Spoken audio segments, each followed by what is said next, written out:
Greetings and welcome back to room 303 in our Talks with Walt as we are calling our readings through the deathbed edition of Walt Whitman's Leaves of Grass. We are now ready to introduce ourselves to a collection of some 29 poems called By the Roadside. When you pick up Leaves of Grass, the deathbed edition, you will find that it is not stuck, sandwiched is maybe the right word, between Sea Drift and then that Drum Taps and Memories of Lincoln's poems. And we're now ready to turn to the collection of poems called By the Roadside. Now, I'd like to pause for just a moment. If you've been doing this work with me at learnstrong.net, down that left-hand side, Talks with Walt is the name of our playlist. If you've been working with us ever since the very beginning of Inscriptions, you have come a tremendous way to find your place here now with us studying these 29 poems.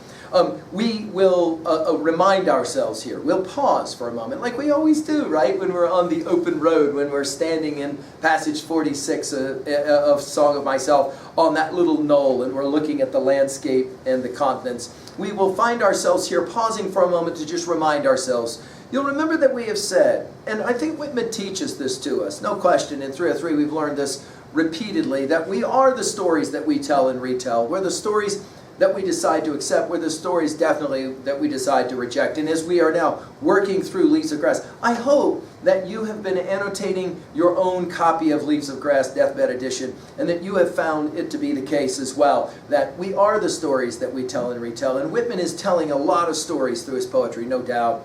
Now, our learning theory, just to remind ourselves, is the attempt to always connect new information to old information in meaningful ways. As we like to say, the new is the new. That is to say, the NEW is the KNEW. And we're going to hear these echoes again and again. And if you've been reading all of the poetry up to this point by the roadside, you're going to hear a lot of echoes in the poems that we're about to study. Now, our annotative approach, of course, is to ask three guiding questions. What does the text say? What does it mean? And how can I relate to it in some meaningful way? At level 1, what does it say? We're just going to summarize. At level 2A, we're going to ask about themes and messages, and at 2B, rhetoric. That is to say, the literary techniques that Whitman is constantly utilizing.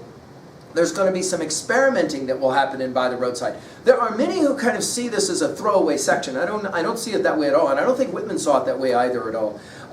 We will continue at 3A. We'll ask, how can we relate what we're reading to other texts that we know? First of all, of course, in Leaves of Grass, and then elsewhere. And then finally, and most importantly, because that's foundational to our learning theory, how can I relate this information to myself personally? Now, the assumptions are, as well, is that you're familiar with what we call in 303 our Big Five. That is to say, what does the text that we're studying have to say about epistemology? That is to say, what one can know. You'll remember that we talked about the absolutist position, I'm right and you're wrong.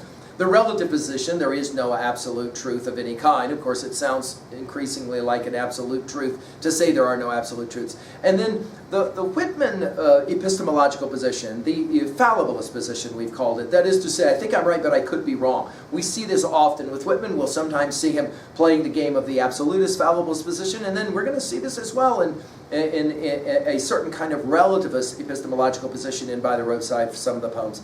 Our second of the Big Five is ontology. That is to say, the study, a science of being. Who are you? Who am I? And we're going to hear a lot about that, obviously, in these poems. Our third and our fourth of the Big Five, psychology, the study of the individual mind, motivations, fears, anxieties, and sociology, the study of the collective, and we'll be paying attention to it. And then finally, we're going to put a star next to this one, because this is the fifth of our Big Five, the theodicy question. Why must there be terrible things that happen? And we've pointed out that Whitman loves to challenge us to learn to ask no longer why does this happen to me, but rather why does this happen for me? We're gonna see Whitman really scrappling with the whole notion of pain and suffering and why it is that it has to happen. Now, we have commented already, and we'll review, that we look at Whitman from at least 5 different perspectives, what we call the 5 Ps of Whitman. Whitman is person, he has a biography, and of course we'll pay attention to that. Whitman is poet, no question. Whitman began to increasingly want to define himself as America's poet.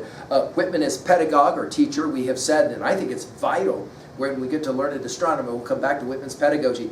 I think it's vital that we appreciate that he started out in a classroom, then he left the classroom for journalism, and then ultimately I think he came back to the classroom in Leaves of Grass. We'll talk more about it. Of course, Whitman as politician, the fourth P of our 5 Ps, in his celebration of democracy, but his concern about what it meant to long for a more idealized republic.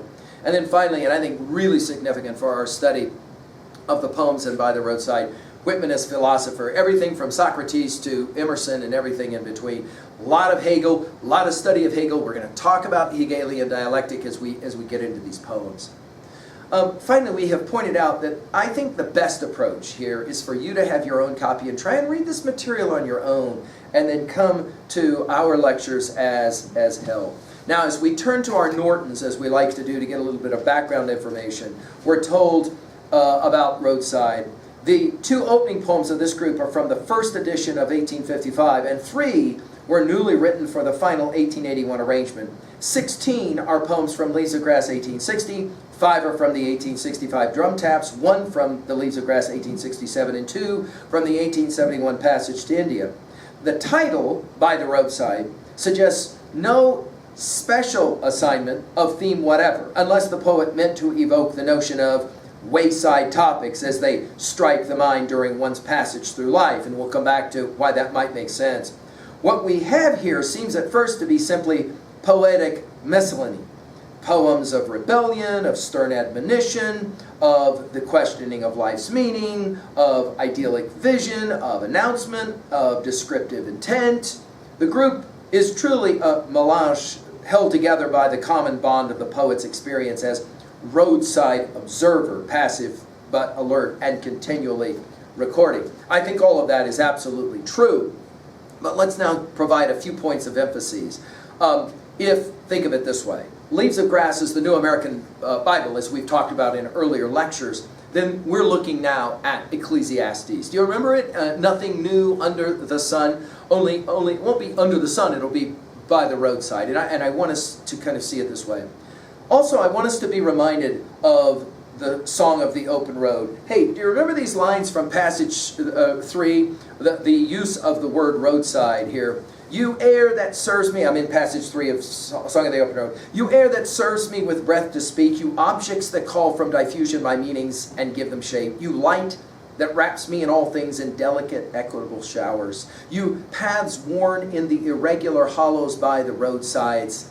I believe you are latent with unseen existences. You are so dear to me. Also in Old Village, we will find as well the use of the word roadside. We'll come back to it again and again. I think here we have what I will call a sustained theodicy. From Roadside, through Drum Taps, to Memories of Lincoln. When we look at these all taken collectively with Seadrift before it, I think we have a sustained theodicy. The question of Whitman's whole life, and as we'll say when we get to Drum Taps, it was all about the war. It was all about the struggle. It was all about the dialectic. And I think he's constantly asking, what is the point of all the pain and suffering, both individually as well as collectively? And again, I think he's going to argue that pain is a propedeutic, as we have said. It's instructional, it's didactic. I think here we have a clear dialectic tension between Whitman the political and Whitman the poetic, and at times there are clear frustrations that will be manifests as he plays the game. Theodicy, if you will, as reconciliation to some degree between that political and that poetic frustration that he will feel.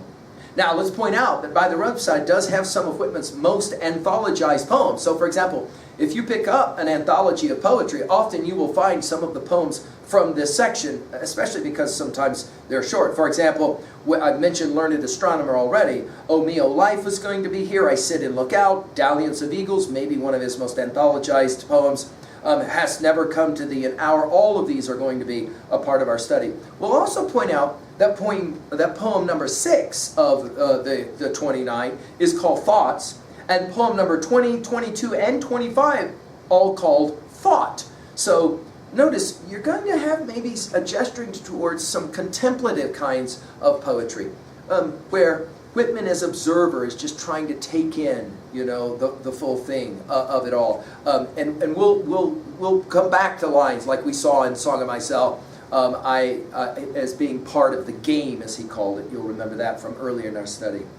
Well, I would challenge us now. Let's enjoy the poetic echoes. And because you've been reading every line of Leaves of Grass to this point, you're going to be able to hear so many of the echoes from earlier poems and begin to build as well towards, of course, drum taps. And what some have argued is the real reason Leaves of Grass continues to be such a powerful collection of poetry when we get to Lilacs, Last in the Dooryard Bloom. We'll begin for our first poem with a Boston Ballad, 1854, and we'll challenge ourselves now with 29 poems that I hope will continue to please us in our talks with Walt. Thank you.